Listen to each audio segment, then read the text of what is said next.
మరి మీనరాశి వారికి ఎలా ఉండబోతుంది? మీనరాశి వారికి గురువు యొక్క బలం చాలా అంటే చాలా తక్కువగా ఉంది. ఏదున్నా వీరికి రాహువు యొక్క బలమే, రాహుకేతుల యొక్క బలం మాత్రమే ఉండబోతూ ఉన్నది.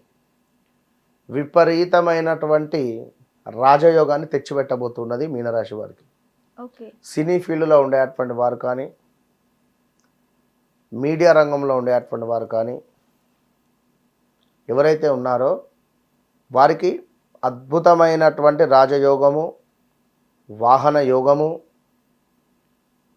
అదేవిధంగా వస్త్రాలు, బంగారము, బంగ్లాలు, ఫామ్ హౌజులు, ఓకే. ఇలాంటివి ఎన్నెన్నో ఈ రాబోయే 2 సంవత్సరాలలో రాహువు ఇవ్వబోతూ ఉన్నది. అద్భుతమైనటువంటి టూర్సు, ఎప్పుడు ఎక్కడ కని విని చూడని విధమైనటువంటి టూర్లు, తీర్థయాత్రలు, ఓకే. చాలా అబ్బో చాలా అద్భుతంగా ఉంది వీరి పరిస్థితి. ఓకే. సో శనేశ్వరుడు మీకు లగ్నాత్ వచ్చాడు కనుక మీరు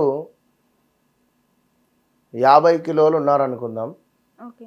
100 కిలోలుగా అనిపిస్తుంది మీకు. అంతే. అంటే శరీరము కాస్త డబల్ ఇంపాక్ట్ ఉంటుంది.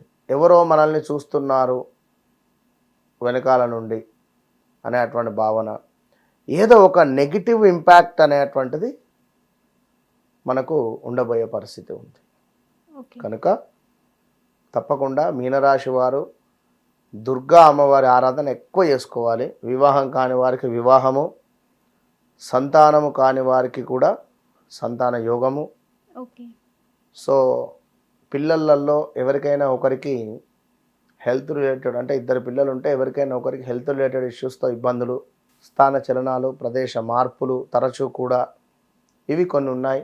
ల్యాండ్స్ తీసుకొని ల్యాండ్పై కొన్ని ఇబ్బందులు, మరి ఈ ల్యాండ్ ఎందుకు తీసుకున్నాను అనే విధంగా అనిపించడము, ఇలా కొన్ని అయితే ఉన్నాయి.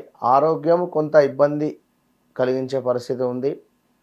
అదేవిధంగా వ్యాపారము కూడా కొంతమేర ఇబ్బంది కలిగించే విధంగానే ఉంటుంది. ఖచ్చితంగా వీరు చండీ హోమం కానీ లేదా ప్రత్యంగిర హోమం కానీ, భగలాముఖి అమ్మవారి హోమం కానీ చేయించుకోవడం వల్ల మంచి ఫలితాలు అయితే ఉండబోతున్నాయి. థ్యాంక్ యూ గురుగారు. మహాదేవ. సో చూసారు కదా గురువుగారు ఎంత చక్కగా మనకి వివరించారో. మీకేమైనా అనుమానాలు ఉంటే ఈ కింద స్క్రోల్ అవుతున్న నెంబర్కి కాల్ చేసి గురువుగారిని సంప్రదించవచ్చు.